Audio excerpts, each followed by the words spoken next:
and welcome to Rhythms of Progress, where we explore how music and artists are the unsung heroes of political movements and social advancement. I'm your host, Shazette Silva, but you can call me Lizard. Yes, Lizard. And with me is my faithful co-host and now sound engineer, Stony. Hello, Stony Boney. Oh, Stony Boney in the house. Today, Stony and I are thrilled to welcome Elise Ruggiero, another awesome person who more than once helped me with my music theory homework, and always led with kindness. Thank you. I owe you so much coffee. And guess what she's doing now? Helping the world with something even bigger by turning her love of music, observation skills, and research into resonance and a cool thing called uCue. Oh, it's nothing, just an interactive musical interface that invites children with autism spectrum disorder, ASD, to remix familiar songs in real time. I know, right? It's incredible.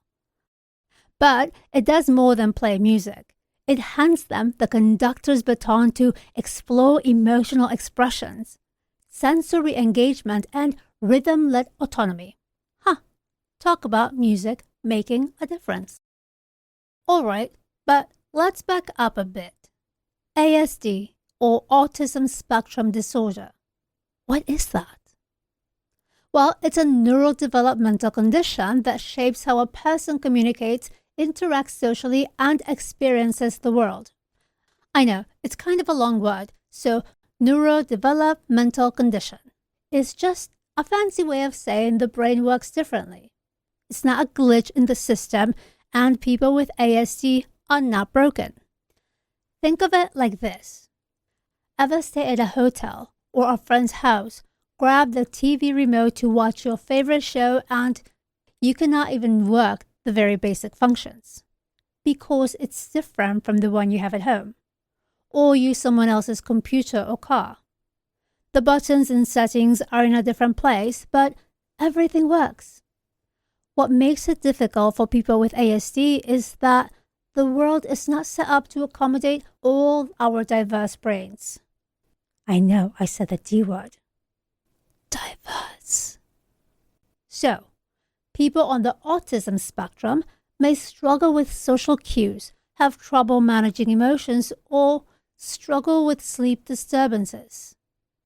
All right, let's hang out with our guest. But just a little FYI, this interview was recorded over Zoom. Yeah, I don't miss it either. So, let's get to it. And let's ask her a very serious question. Who are you? And what led you to this awesome project? So my name is Elise Ruggiero. I am a senior viola performance and psychology double major here at the University of Delaware. I'm also in the Honors College and an accessibility scholar. So really, this project is such a niche crossover of like all of my little interests and my degree and stuff. Essentially, what led me to this project is that I have a younger brother on the autism spectrum. He's 3 years younger than me. And growing up as a musician myself, I really made a lot of observations and noticed a lot about how he reacted to audio stimulus. And whether that be like me practicing in the house or going out to eat at a restaurant and him having, a sensory overload because they were blasting the music. Or, at symphony orchestra concerts, and he would get upset. That was always something that I had noticed and been wanting to figure out why. Why does he and other people on the autism spectrum have such negative and adverse reactions to certain sounds? What about sound causes that? And so I had actually thought about doing something like this originally for my Girl Scout Gold Award back in high school. But I decided to go in a different direction, and then COVID happened, so I never really got to dive into that too much. But it was something on my mind that I wanted to do, and going to college. And in my freshman year honors oral skills class, Dr. Daniel Stevens, who's the now the interim director of the University of Delaware School of Music, but at the time he was just our honors theory professor, suggested doing some sort of community outreach project with our musical knowledge where we would like choose an organization as a class and see how we can help them with our music. And so I suggested Autism Delaware because this has always been something that I was interested in. And then the whole class got behind it, and that really skyrocketed the project. That's beautiful. The power of music. Right. What has surprised you the most doing this project? I think ultimately what has really surprised me is just like, obviously autism spectrum disorder is on a spectrum, so everybody is different. But by working with so many individual people, children and young adults, it's been so clear just how different everyone is from each other. Like, obviously, we've discovered like some overlap in preferences, but at the end of the day, like everybody is just so different and gravitates to different sounds, which I think is really cool and really interesting. And in the piece that you sent me, you said that people gravitate more towards lower sounds. Hmm. Is that something that you noticed with your brother when he would get upset in the concerts or at restaurants? A bit, yeah. I never really noticed him having a preference towards lower sounds, but I definitely did notice him having an adverse reaction to the higher sounds. Um, so I'm a viola performance major, but I did start on the violin. Mm. And obviously, I would have violin recitals when I was younger, with other violin students studying with my teacher at the time. And he wouldn't be able to sit through those recitals just because, like, the timbre and the sound of the violin, it can be so bright sometimes and, very high pitched. And so that would always upset him, and he would have to step out of the room. And it's similar with like symphony stuff. Like when things are, really, really loud, he'll struggle with that. Same if you heard like a pop song that had an element that was like higher pitched or louder than the rest, his reactions would be more negative during those moments. All right, we had a little Zoom gremlin chew up our audio, so I'm going to re-ask the question. Stony, Stony, please stop sharing catnip with a gremlin. Finish the session. She's just so caring. Tell me about the uCue. What is it? Yeah, absolutely. So the uCue is a device that my honors oral skills music class our freshman year developed along with the computer information sciences department here. And basically what it is that it's a little box device, and we as a music class wrote and arranged and produced different versions of different nursery rhymes, such as Row, Row, Row Your Boat, Wheels on the Bus, Ants Go Marching, Rain, Rain, Go Away, Twinkle, Twinkle. I cannot be the only person who did not know one or two of those classics. No, I was not living under a rock. As a child, I was actually on an international meet and greet tour, introducing myself to a parade of foster families and awkwardly asking, can I crash at your place? So, here are the playground's top hits that kids would not stop singing while the parents perfected their right. glaze of a smile. Let's get in our boats and row. Come on. Well, row, row, row your boat gently down the stream. Merrily, merrily, merrily, merrily, life is but a dream. That's great. Now we're gonna twist them. Are you ready? Twist, twist, twist your boat gently down the That is the stream. version from the Old Town School of Folk Music in Chicago. Hello, my sweet home, Chicago. Here is Ants Go Marching by Gracie's Corner. The ants go marching one by one. Hurrah, hurrah, hurrah.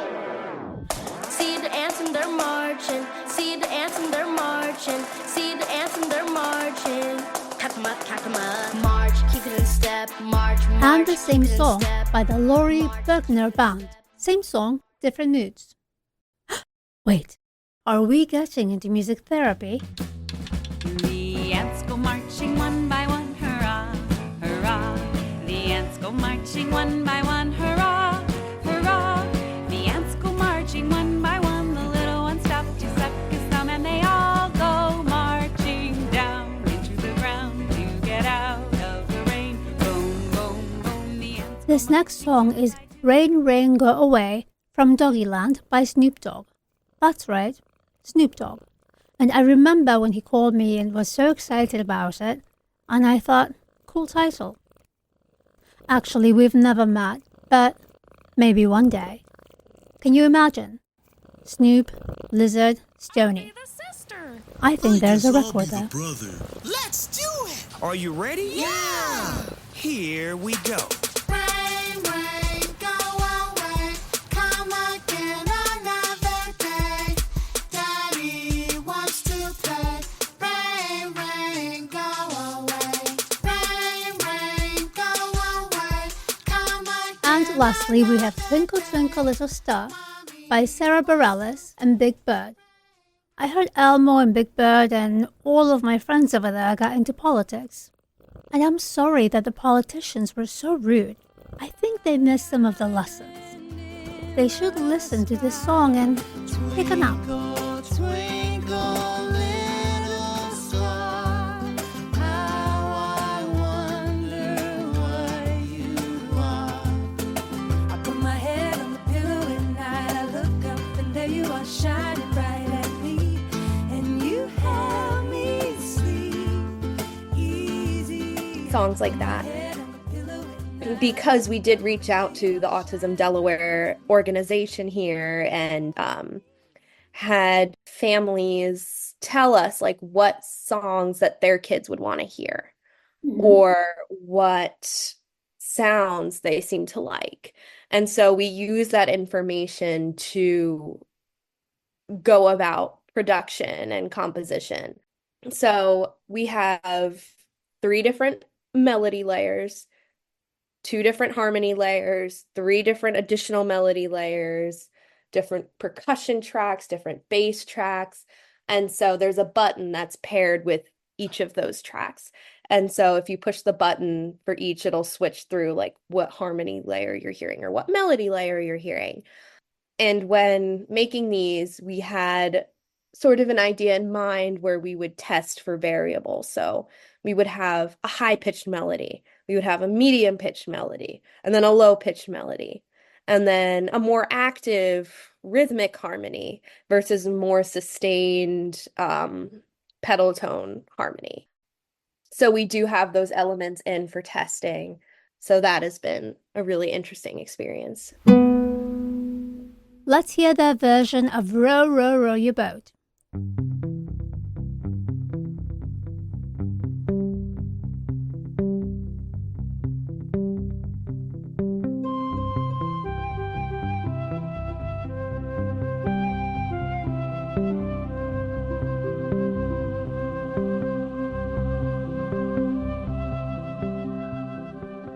Fun. How did you get involved with our technology department? Because music often advances technology. And there's so much overlap between technology and music. What I remember my freshman year spring, Dr. Stevens had contacted Dr. Matthew Moriello, who Mhm. is a professor in the Computer and Information Sciences department. And he was really interested in our project, and he had made a little prototype of the uCue and was like, yeah, like I can code all of your arrangements like into this device. And So he cool. had showed it off at the very, very end of my freshman year. I think it was the last day I was allowed to be on campus. I like ran to the music building to like see the device that he made, and our music being coded into the device. And then we had other computer and information sciences students join the team the following year.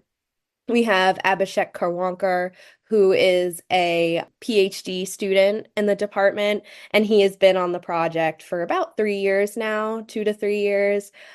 He has really done a lot of work with coding the songs in. He had made an interactive dashboard where we get like all of the data that we collected from the children using our device. And he even, a recent addition is a steering wheel for the uCue, where if you turn it to the right, the tempo gets faster. And if you turn it to the left, the tempo gets slower for the sounds. So that's a really exciting addition. Hello, Dr. Stevens, and thank you for proving that musicians don't just sit in practice rooms, they actually do a lot of good for society. Fun fact, the US arts and culture sector contributed 1.1 trillion to the US economy in 2022, supporting 4.9 million jobs. Thank you, National Endowment for the Arts and Bureau of Economic Analysis 2023. The intersections of autism research and technology and music therapy, do you think they're underfunded? So with this field, it's so niche because the music therapy field is relatively recent. If I'm remembering correctly, it was around 1950, 1960-ish when this was sort of established as like a practice, like an official medical practice. And so with that comes research, obviously following that. And so one thing that I noticed when obviously applying to grad school programs because I want to continue this work beyond my time here at UD, and B, looking at related works while working on my research because obviously like we have to look at the whole field to sort of see what other people are doing. And one thing we noticed is that there is very limited knowledge and research out there because it is such like a new research area. Like it's such a new area that people are starting to explore. And I am really excited about the uCue because I feel like it can really contribute to the field that's already out there and hopefully inspire more research to get done. Because, it is new, and every few months, like when I'm looking for something, like one more new article will be out, and that's really exciting to see. Have you gotten in touch with any neuropsychologists? Besides this, are you kind of branching out into other parts of psychology with the music?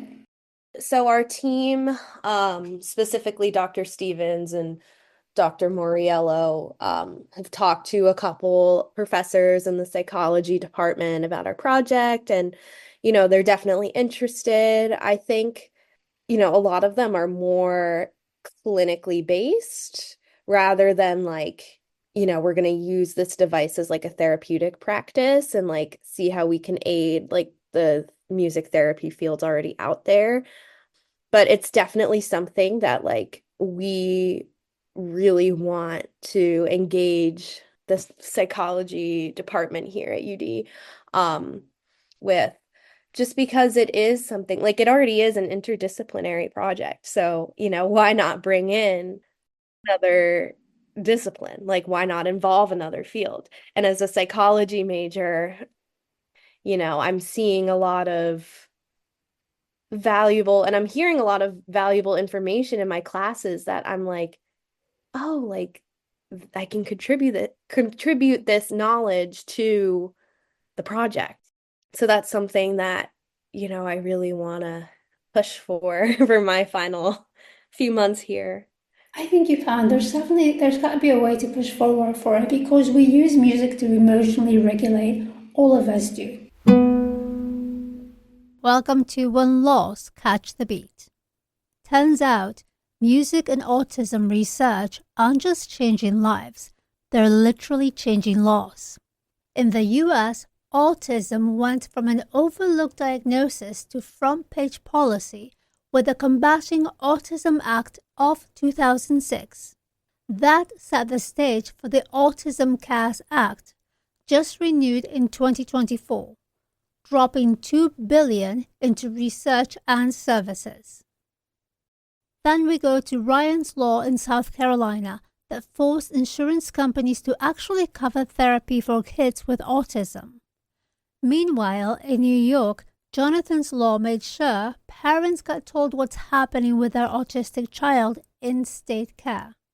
Because apparently, parents should know wasn't obvious enough to write down until 2007. And in the UK, the Autism Act of 2009 broke ground as the first autism-specified law on the books. And let's flip the record to music therapy. Some states actually police the title music therapy, as they should. In North Dakota and Nevada, you cannot just throw music therapist on your business card, Uncle Bob, even if you play the tambourine beautifully. And in Illinois, Governor Pritzker signed a law requiring music therapists to be licensed because healing is serious business. So yeah, whether it's autism or music therapy, the message is clear. Music matters. These fields matter. And lawmakers, they are transcribing the score. And that is what we call rhythms of progress. Who do you think should fund this technology and this research? Should it be public or private? Well, the thing is that we do have a generous amount of funding from different organizations like IEDH, Maggie E. Newman Fund, from the Puglisi's last year. So we have had like pretty generous funding, like through schools and like different organizations. And so that has been really, really beneficial for us. And because of their generosity, we have been able to make like such significant milestones on our project. But I think in the long run, this is something that is a tool for music therapy and music therapists. So in terms of funding, I'm not sure if it should be funded by a public or private institution. I mean, I think it's just, as it's a tool used for music therapy practices, like that's ultimately up to, I guess, the team and music therapists. And now it's time for my unrequited opinion. Yes, the government should pay for autism and music therapy research. Please use my taxes for the best interest of society. Because music therapy and autism research intertwines with neuroscience, language development, and the arts. I know that some politicians are allergic to the arts, but try having your next convention without a single song. Besides music therapy, because I know that is the focus, do you see people using it in other fields to teach? Yeah, so we actually have talked a little bit about this as a team. Last year, we sort of talked about what if we compose and produce songs that have a sort of like educational lesson behind them. So we talked about like making some sort of like counting song where we would do like Pop Goes the Weasel, and every time we do like Pop Goes the Weasel, like we would add more time between that, and we would have the kids like count in that space. We also talked about doing a variation of Itsy Bitsy Spider where we have the harmony and the percussion layers doing different things and different patterns of like 2, 4, and 8 to sort of help with counting. And then we also talked about using the device to teach turn taking with kids. And so we actually conducted a study at Marbrook Elementary last spring, early summer, where we as a team went in and we assigned one kid to work with the steering wheel, one kid to work with the uCue, and one kid to sort of like direct what they wanted. And it's definitely, every kid struggles with turn taking, and especially with a new device that's making all these cool musical sounds. Oh, yes, I heard your thought. And it was, I know some adults that can use a refresher and turn taking. Wait, are you smiling? Is that a smile on your face? Aw, you look pretty even when you don't smile. By the end of the session, the kids sort of settled into their roles.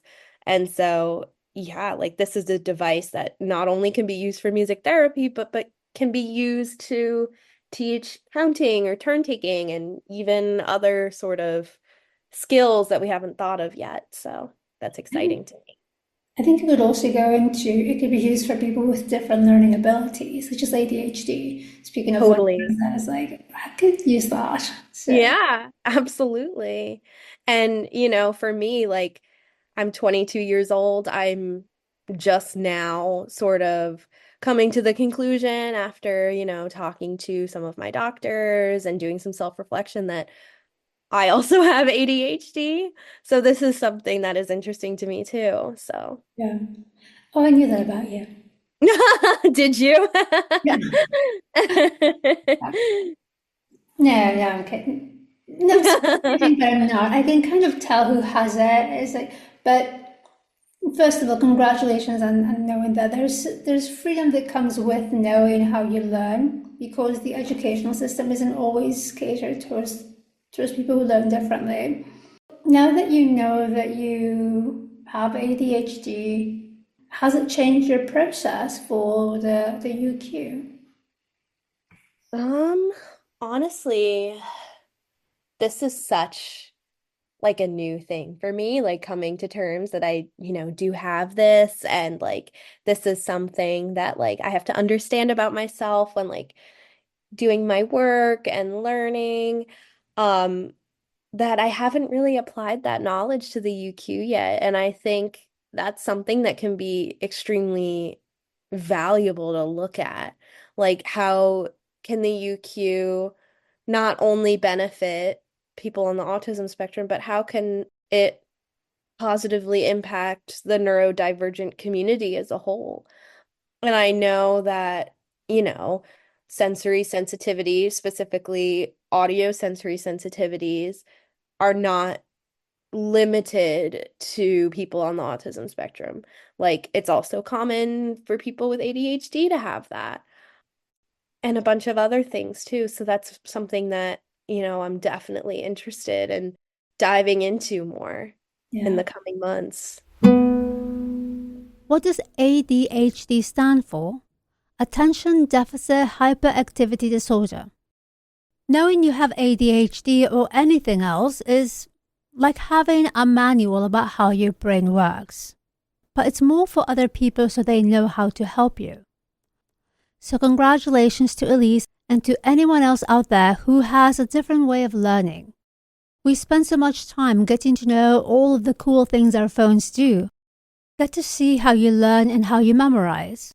Keep exploring it and have fun. And here at Rhythms of Progress, ADHD stands for Awesome Dreams, High Determination. Oh, hold on. Moment. Stephanie just handed me a note. And it says, enough talking, human. I love you, but we need snacks. Meow. I listen to my cat. I know my role in life. We'll be right back.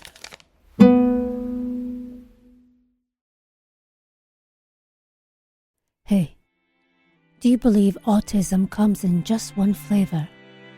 Do you think it's a boys-only club?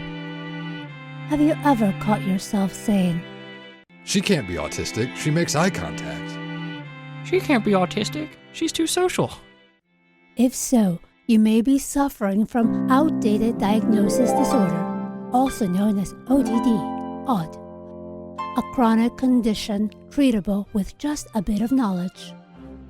Unlike the internet comment sections, actual research shows autism is not limited to boys, robots, or quirky TV detectives.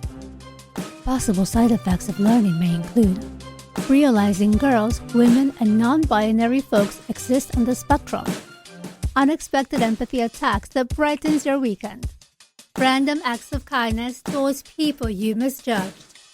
In clinical trials, participants reported the corners of their mouths lifting when they learned something new, a sudden urge to hand kids a uCue so they can make their own music, and puffiness around their eyeballs after a mysterious saltwater leakage from laughing too much. The worst side effect that has been reported is discovering your stereotypes were wrong all along. It's time to retire outdated myths and start learning. This message is brought to you by the Society of Noticing Girls on the Spectrum and Stony, reminding you autism doesn't have a gender bias, but diagnosis patterns often do. If you were a musical note, which would you be? It's a bit of fun. Besides all that. Exactly. No, Are you serious. talking pitch? Are you talking rhythm? Well, let's start pitch first. Okay. Well, since my name is Elise, it starts with an E, so probably an E. Where I'm And here. I'm a violist, so I'm gonna say 3.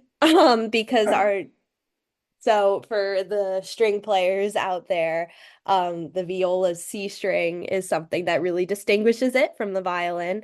And so we have our open C string, and then we have D, E, F. And so that E, I would say that is what I identify with. What has been your favorite thing about working on the uCue? I honestly think it's just how much I have learned with different disciplines. So, working with the computer and information sciences department, that is something that like I would never do otherwise. Like, obviously, the School of Music and the computer and information sciences department don't overlap for a lot of things. They don't cross paths on a regular basis. But they do in so many ways. But I know what They you mean. do. They do. But I feel like there, like, obviously, there's not a lot of projects going on here that brings these students together. Like, there's so many overlaps, but that's not something that, is really common. So I'm really enjoying that. I'm enjoying expanding my knowledge on composition and production because that's also something that, I didn't have any familiarity with before coming here. And then I think even analyzing the graphs and analyzing the data and coming to conclusions as to what they mean and what these preferences are, that has been really interesting to me too. 'Cause again, like I didn't think I was really like an analytical graph kind of person, but then when it's regarding our study and this, I'm like, oh, this means that, and this is really cool for me to see. So it's been so cool. Do you think your project's finding could impact global approaches to autism in music therapy? I think absolutely, because we're really looking for what specific sounds cause a positive reaction and what specific sounds cause a negative reaction. And there's really not a lot of research out there on that. Like, off the top of my head, I can only think of about 2 empirical articles that I've looked at that really talk about that. So the goal of this project is to really expand and figure out what that is. And obviously there's going to be differences across different people for sure. But we're trying to see, like, is there anything, are there any constants? In pinpointing those constants, I think will absolutely change how different musical operations, go about creating music for people with ASD, or how music therapists can cater the session to their patient because they know what sounds to play more. I think it's going to be different culturally because of the different sounds and scales. So I think that it's really a project that will have more of an impact than you think. Here are people with ASD who changed the world. Alan Turing, PhD, regarded as the father of theoretical computer science and artificial intelligence. Temple Grandin is renowned for her groundbreaking work in animal science and animal welfare. Michelle Dawson is a prominent figure in autism research. She is known for challenging conventional perspectives on cognition and neurodevelopment. Albert Einstein, who is widely believed to have been on the autism spectrum. He revolutionized our understanding of the cosmos with his groundbreaking theories on relativity and gravity. If you believe you have autism spectrum disorder, please see a professional. Some links are in the episode notes. What can the public do, or the educational system do, to prepare teachers to help people with ASD? Yeah, so I know obviously for education degrees, there's a lot of schools that have concentrations for special education, and I have a lot of friends that are specializing or majoring in special education. But honestly, at the end of the day, I think it's important for everybody to have that knowledge of how to go about being the best teacher, the best role model they can be for somebody who is neurodivergent or has a learning disability. And it shouldn't be limited just to people who have that concentration in disability studies or special education. I think it's something that, everybody who is, wants to be an educator someday should take, a few classes or have that concentration. This has been wonderful. Thank you for this. Thanks for doing this. And what is Elise up to now? She has graduated at the University of Delaware. She will begin her master's degree in musicology at Florida State University. Congratulations to you and your entire team. We want to celebrate and thank anyone who worked on the uCue by knocking this glass of water off the counter. Do it, Stoney. Yeah, and into a plant. We're not wasteful. It is full circle here. This episode was produced, recorded, and mixed by Suzette Silva. Parody commercial and song for it are by them as well. Special thanks to James Kelly and Chris Malinowski for volunteering their wonderful voices. Thank you to all of you for tuning in. You can help us by following us on Instagram and watching me make a lot of mistakes. Hopefully, they'll bring a smile to your face. You can also give us 5 stars if you like it. And if you really hate it, you can also give us 5 stars. I hated 5 stars. Share it as much as you like, listen to it on repeat, and hang out with my international fluctuating accent. And thank you to 91.3 WVUD, the voice of the University of Delaware, where parts of this episode were recorded. Thank you to my accidental mentors Dave McKenzie and Steve Karamak. Until next time, honor your rhythm.